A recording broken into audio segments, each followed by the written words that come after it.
The Buffalo Bills schedule comes out tonight, but we already know the opponents. So what is the biggest challenge each team on the schedule presents for the Bills? What answers do the Bills have? I'm breaking that down for you today on Locked On Bills. You are Locked On Bills, your daily Buffalo Bills podcast. Part of the Locked On Podcast Network, your team every day.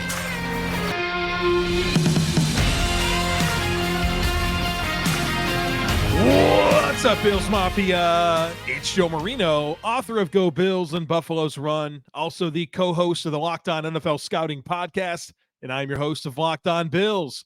Want to thank you for making Locked On Bills your first listen every day, and a big welcome and shout out to our everydayers. You know who you are. Those of you who never miss a single episode, I appreciate y'all being here very, very much. I'd also like to invite you to subscribe or follow for free on YouTube or wherever you listen to podcasts. We're part of the Locked On Podcast Network, your team every day. Today's episode is brought to you by Game Time. Download the Game Time app, create an account, and use code LOCKEDONNFL for $20 off your first purchase. Terms apply. Well, folks, welcome in.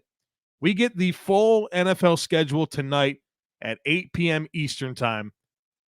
But what we do know at this point is which teams the Bills are playing.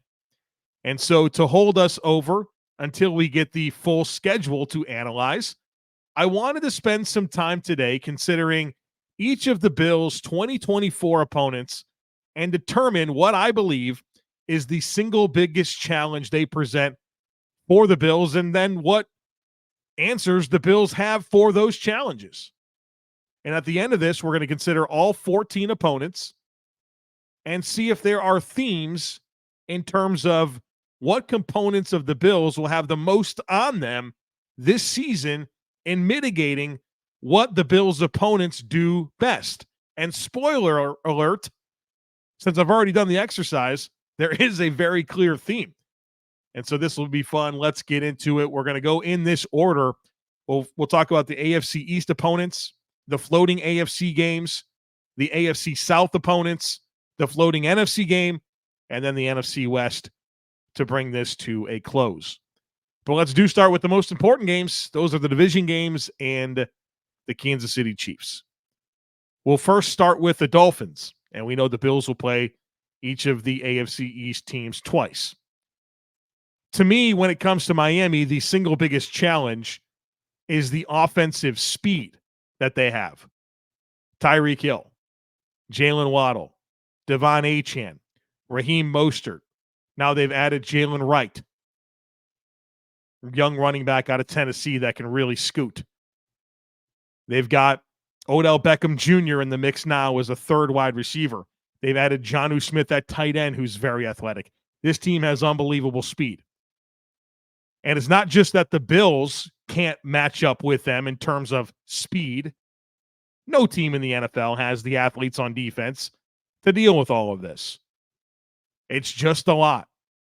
And in an NFL world where you're trying to mitigate and limit explosive plays, the Dolphins make that very difficult. And so I think the number one challenge Miami presents for the Bills is offensive speed.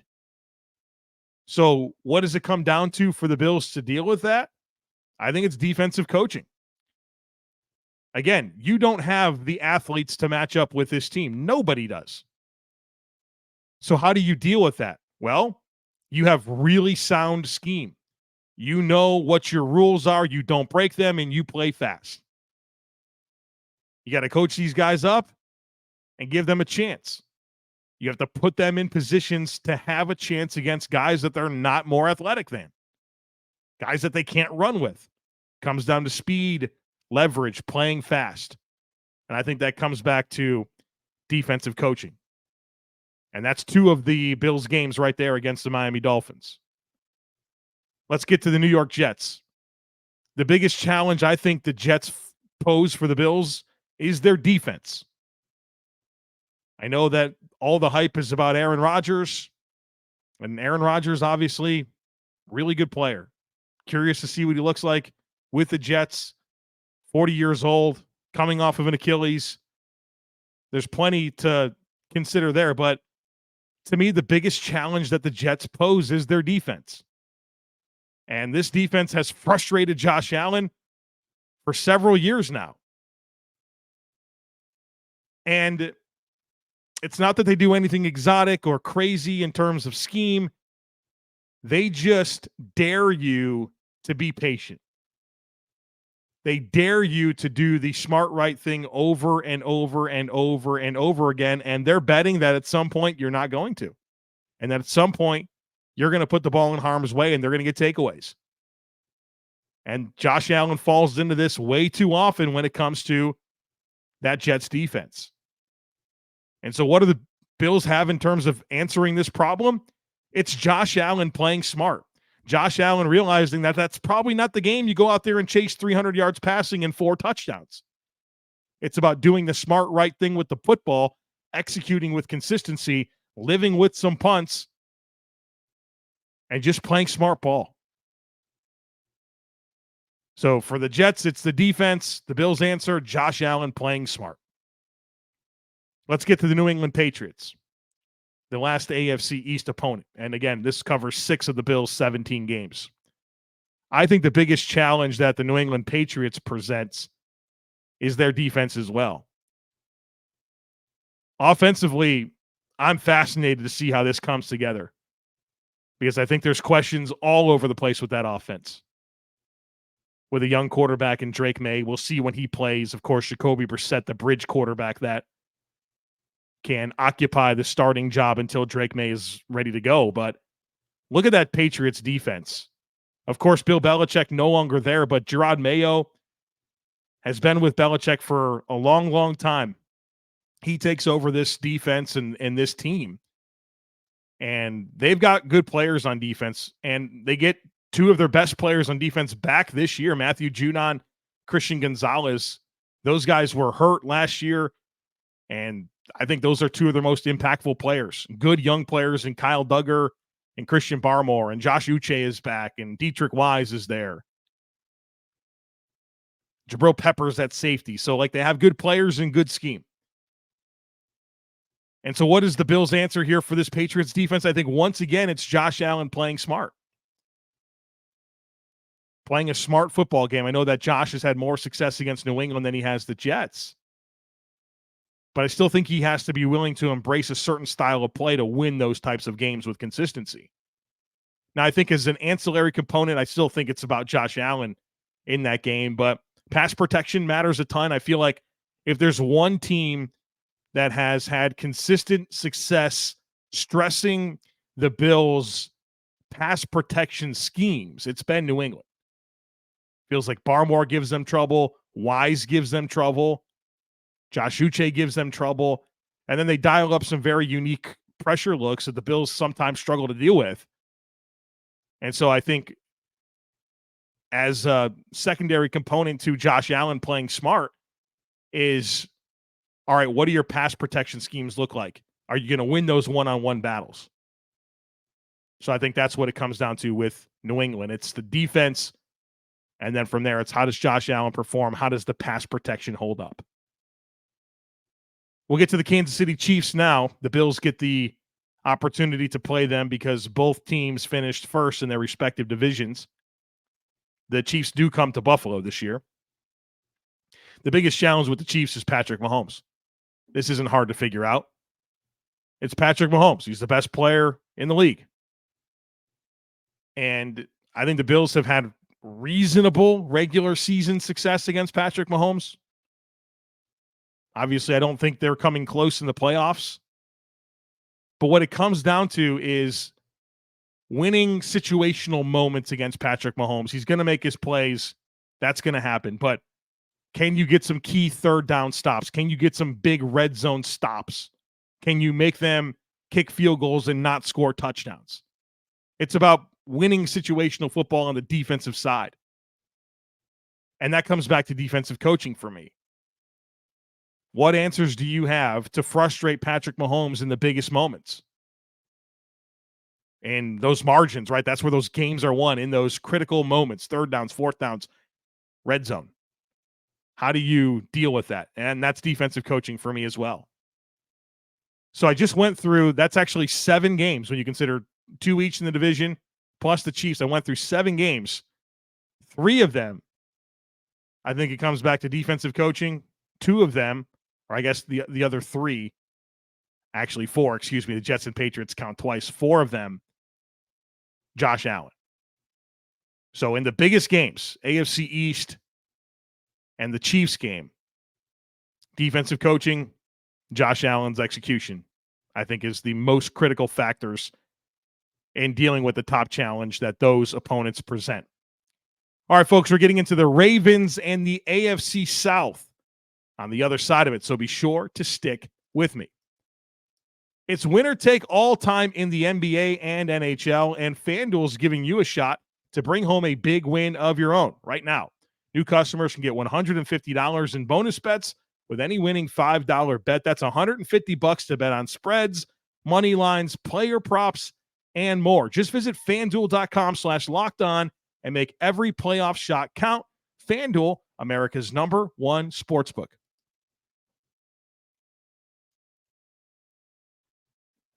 All right, folks, let's get into the Ravens and the AFC South. Of course, the Bills and all of the AFC East teams this year play all of the teams in the AFC South, and so you play the same place finisher from 2023 in the AFC North and the AFC West, and so the Bills draw Kansas City and Baltimore. So some big-time AFC matchups. That's what you want, right? These are the big games. You want to be a contender. These are the games you have to play. These are the games you have to win. So Baltimore, they go to Baltimore this year. And look, Baltimore's very much like the Bills in that you look at them as a contending team, but you also look at them as a team that has transitioned a ton of their roster, a ton of it. And I don't think people are talking about it in Baltimore to the same degree that they are when it comes to Buffalo. But I do think that the biggest challenge Baltimore presents is their offensive backfield. This duo of Lamar Jackson and Derrick Henry. And Lamar Jackson's a heck of a football player. But volume passing production has not been the strength of Baltimore. Year over year, it's not a big volume passing team. But they do run the ball very, very well. And of course, Lamar Jackson's a big piece of that pie. But for as successful as they've been running the ball, they haven't had a back like Derrick Henry. No way. And the way that those two guys can play off each other in the zone read game, there's a lot to deal with. A lot to deal with. And so how do you handle the multifaceted playmaking ability of Lamar Jackson now with Derrick Henry next to him? It's a lot to deal with. So what are your answers here? How do you deal with this? And I think it comes back to defensive coaching. Now, surely there's execution involved. Your front seven has to be able to play the run and get off blocks and tackle and all of that, right? I totally get it. But how you handle your ideas, how you're put in position to make those plays comes back to your defensive coaching against a very unique offense. And they couple this physical and explosive rushing offense with receiver talent in Zay Flowers and Nelson Aguilar and Mark Andrews and Isaiah Likely and Rashad Bateman. And a lot of those guys can win down the field. So if you want to cheat up and play the run and give extra players in the box, Baltimore is going to say, thank you very much. We can push the ball down the field as well. So to me, this is a big-time defensive coaching situation for the Bills to provide the answers against Baltimore's offense. All right, let's get into the AFC South now. Texans, Colts, Titans, Jaguars. So the Bills go to Baltimore. They go to the Texans and Colts. Titans and Jaguars come to Buffalo. So at Texans, I think the biggest challenge that Houston presents is their passing offense. C.J. Stroud, a historic rookie season. Nico Collins emerging as a bona fide number 1 wide receiver. They traded for Stephon Diggs. Tank Dell looks like a steal in the draft in terms of his playmaking ability. as an option in this passing game. They have depth at receiver. They have a good tight end in Dalton Schultz.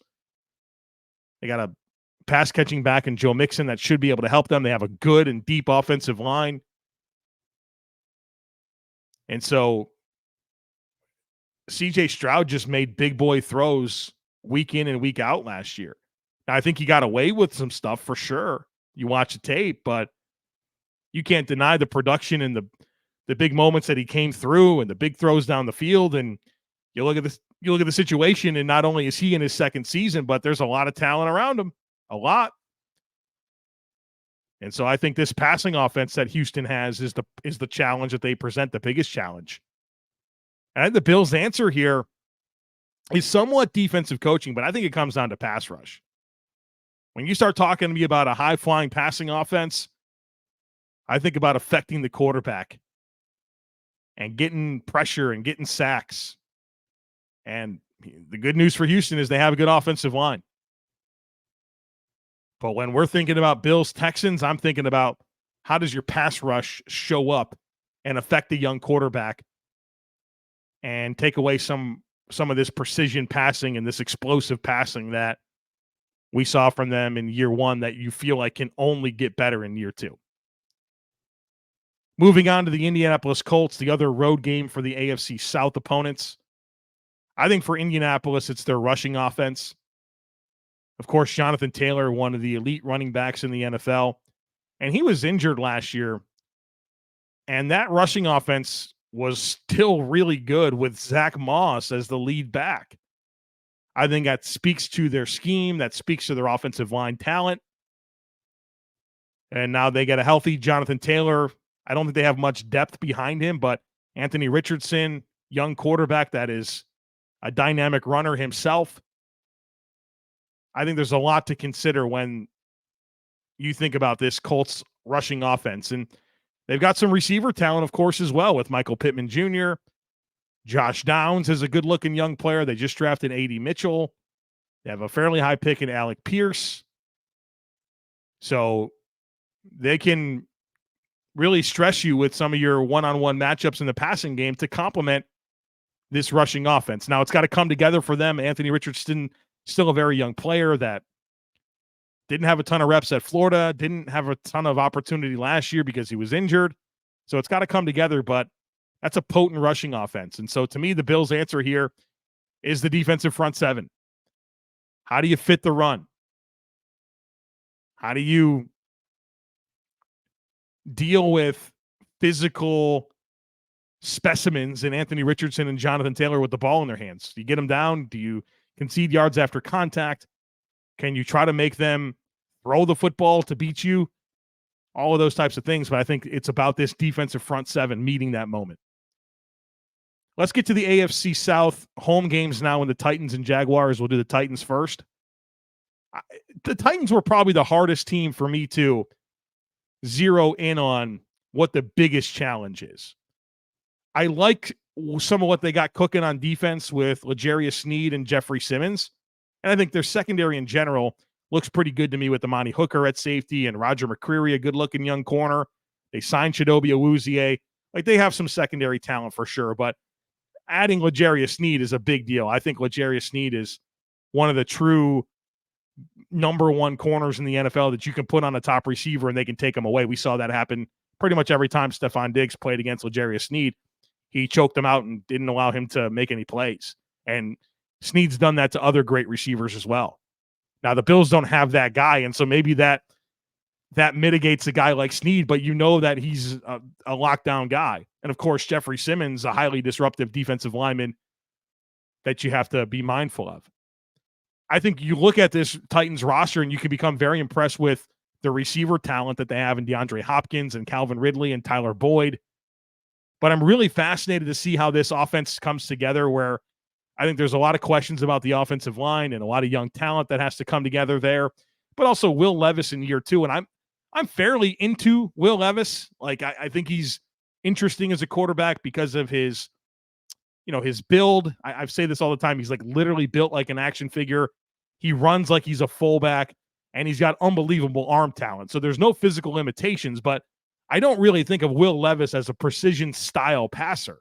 And this Brian Callahan, this Bill Callahan offense is West Coast oriented, that is predicated on precision passing and timing and route depth and everything being on schedule. Well, I don't know if Will Levis really fits that, but he's certainly got receiver talent that appeals to you. But I think questions when it comes to the offensive line, and I think a lot of questions outside of, okay, maybe the secondary, and then you like Harold Landry and you like Jeffrey Simmons on the defense, but is the rest of it good enough?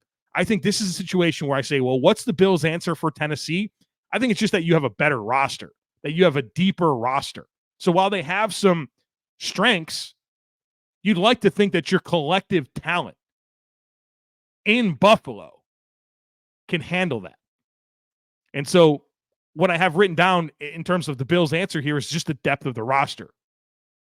And that's probably the most broad answer that I have for this entire experiment. But I think that the Titans and their situation warranted that answer. The last AFC South team to get to is the Jaguars. Feels like the Jaguars are the Bills' kryptonite. And what it comes down to for me with the Jaguars is they're freaks on defense. Like, they have some really, really dynamic athletes on defense, whether that's Trayvon Walker, recent number 1 overall pick because of his physical traits. Josh Allen, who, I mean, we saw what he did to the Bills last time they played. He's a freak. Eric Armstead on the defensive line, he's a freak. Foye Olakun at linebacker, he's a freak. Andre Sisco's a freak at safety. Tyson Campbell at corner is a freak. They brought in Darnell Savage. He's a freak.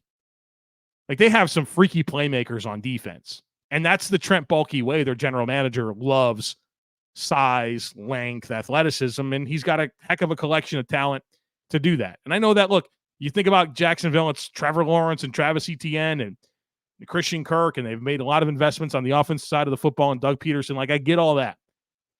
But I think the biggest challenge is just the playmakers that they have on defense and the physical upside that they present. So what are the Bills' answer here? I think it's offensive coaching. How do you overcome freaky dudes at all 3 levels of the defense? How do you put your players in position to make plays when maybe they're not a better athlete than the guy that they're lining up against? So I think Joe Brady, this offensive coaching staff, look, I feel like just whether it was like a 10-7 loss against Urban Meyer or last year in London, it just feels like this Bills offense hasn't had the right answers against Jacksonville. Time to get that different. So I think the offensive coaching staff is really what this Jaguars game comes down to. All right, folks, we're going to turn our attention to the NFC on the other side of it. Big matchups against the Lions, 49ers, Rams, and more. So be sure to stick with me. Folks, you know what's happening tonight. The NFL schedule comes out. There's tons of high-profile games. We already know that the Bills are playing in Miami in Week 2 for Thursday Night Football. The Bills, Joe Buck said the Bills are going to have 2 Monday night games. There's certainly going to be a lot of big games on this schedule. Well, if you want to get to Bills games or any events around you, whether that's sports, music, comedy, theater, you got to check out Game Time. Game Time is the fast and easy way to purchase tickets for all the events that you want to attend, and the app is awesome. It's easy to navigate, and there's so many great features, whether that's last-minute ticket specials. They give you flash deals.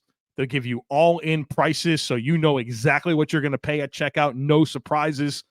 They also have a best price guarantee, and when you purchase a ticket, it goes straight to your phone, so you don't have to dig through emails to find it, plus a seat view, a panoramic seat view before you buy a ticket. So many great features, so check it out. Take the guesswork out of buying tickets with Game Time. Download the Game Time app, create an account, and use code LOCKEDONNFL for $20 off your first purchase. Terms apply. Again, create an account and redeem code LOCKEDONNFL for $20 off. Download Game Time today. Last-minute tickets, lowest price guaranteed.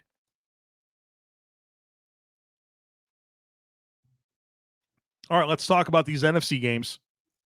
We'll start with the NFC North matchup against the Detroit Lions. The Bills play in Detroit this year.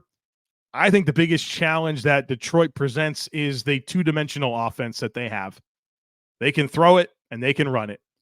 Last year, 3rd in net yards per passing attempt in the NFL, 5th in yards per rush. Top 5 scoring offense.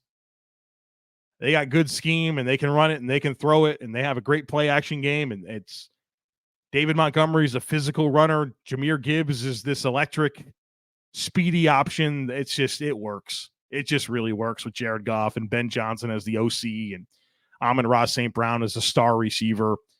They got a lot going for them. Great offensive line. Really, Frank Ragnow and Penei Sewell and Taylor Decker. They got dudes on the offensive line. It's a good unit. And so it's just they can stress you in so many different ways. I think this is a game where when I consider what the Bills' answer is, it's the defensive coaching. How do you position your guys to deal with a multifaceted, highly productive, physical, explosive offense? There's a lot to deal with. I think it comes back to the defensive coaching. NFC West game against the 49ers in Buffalo. I think the biggest challenge for San Francisco is the offensive skill players. It's an unbelievable group. Christian McCaffrey, Deebo Samuel, Brandon Ayuk, George Kittle, Jawan Jennings. They drafted Ricky Pearsall, a wide receiver in the first round. They got a lot of stuff to deal with. Elijah Mitchell is a RB2. This is unbelievable in terms of skill group. And they got some blue chip talent on defense, whether that's Nick Bosa or Fred Warner or Talanoa Hufanga. It's a really talented roster. But it's those offensive skill players. And, Brock Purdy, I think he's a very limited quarterback, but that dude makes plays. And he's got great scheme, and he's got great weapons around him, and he can play point guard, and they can score a lot of points. So what's the Bills' answer? Defensive coaching. You got to be able to put your guys in position to deal with a lot of very, very good skill players. NFC West opponent against the Cardinals, the other home game from these divisional matchups. Arizona's a team that you feel like you should beat, right? It's at your place. You have a better roster top to bottom. But I think if you look at Arizona in year one under Jonathan Gannon, their rushing offense was really impressive. And it's not because Kyler Murray was a huge piece of that, right? He was injured for most of the season, and then he didn't run as much coming off of the ACL. But last year, this Cardinals team was fourth in rushing yards, second in yards per attempt. Kyler Murray will certainly be a bigger factor in that moving forward. James Conner just very quietly continues to be a very productive NFL running back. They just drafted Trey Benson, who's a running back that I'm very high on out of Florida State in the draft. They've made offensive line upgrades, and they have some young talent on that offensive line that should take a step this year. Paris Johnson, of course, they signed Jonah Williams. So I think that Cardinals rushing offense and what it's capable of is the biggest challenge they present. And I think this comes back to the defensive front seven. In a lot of ways, very similar to the conversation I had about the Colts. How do you handle that?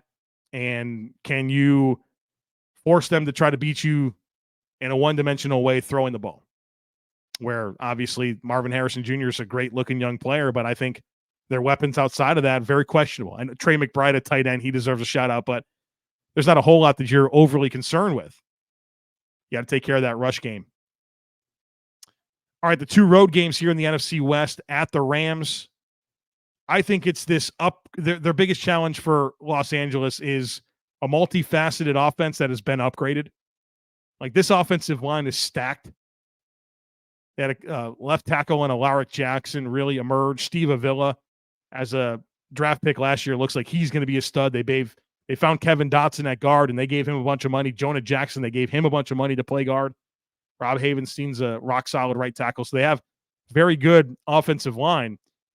But we saw Puka Nacua emerge. They still have Cooper Kupp. Kyron Williams emerged at running back. They added to the backfield in Blake Corum out of Michigan in the draft. So there's a lot that this offense can do. And so I think the Bills' answer here, once again, is defensive coaching.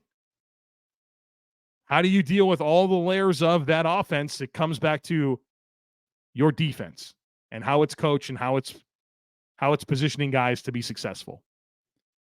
The last team is the Seattle Seahawks, a road game. I think the biggest challenge is really the defense for Seattle.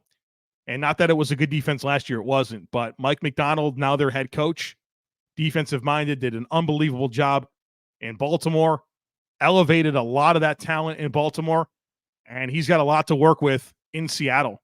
And they've added to this defense quite a bit. Drafted Byron Murphy in the first round. I think he's a stud in the making at defensive tackle. Leonard Williams is back. Boye Mafe is a good-looking young edge rusher. Darrell Taylor's a good-looking young edge rusher. They got 2 new linebackers in Jerome Baker and Tyrell Dotson, which I think elevates what they had last year. Uchenna Nwosu's back on the edge, and he's a good player. 2 really nice young defensive backs in Reek Wolin and Devin Witherspoon.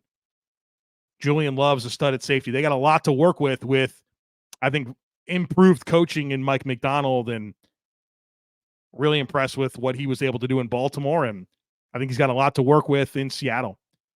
So I think your answer here is offensive coaching. You got to deal with a lot on defense, good scheme, and good players. I think your offensive coaching and your answers that you have can be the difference. So what themes do we have here? 14 games or 14 opponents, 17 games. 7 of these games, I thought it came back to defensive coaching as the Bills' answer to the opposition's biggest challenge. 7 times defensive coaching. Twice I had offensive coaching. 4 times I had Josh Allen. 3 times defensive front 7. And then the Titans' answer of just collective talent. Bottom line here is for a Bills team going into 2024 where I feels like the only thing anyone's talking about is wide receivers, which is unbelievable to me because there's like, I can't even get into this right now, but like, I recognize that the Bills don't have a number 1 wide receiver. But when I look at the path in front of the Bills this year, I'm not sitting here thinking, I didn't think about wide receiver talent one time in this equation. I'm mostly concerned about defensive coaching and Bobby Babich year 1 as a defensive coordinator. He's the guy I wanted for the job. Like, don't get me wrong, but it's got to come together with a ton of turnover. As I've said before, Joe Dana, the Bills safety coach, is the only defensive coach that's back in the same position that he was last year. Meanwhile, you lose John Butler. You lose Eric Washington. A lot of turnover on this defensive staff. Meanwhile, I think the biggest thing that has to perform this year to mitigate the opponent's top challenges is the defensive coaching staff. So we can sit and talk about wide receivers until we're blue in the face, and we probably will. But this defensive coaching staff has to deliver this season. And obviously, the safety room is looking really different. You're welcoming back Matt Milano. A lot of turnover on the defensive line. We'll see. All right, folks. The wait will be over soon enough. We'll get the full Bills schedule tonight at 8 o'clock, and you can bet on it. We'll have a podcast for you later tonight. I'm going to break down the schedule from every imaginable angle like I do every year. Looking forward to doing that for you. So make sure you come on back. Make sure you're subscribed. Would love it if you took a second to rate, review, and share the podcast. Have a great rest of your day. Go Bills, and I'll catch up with you again later tonight.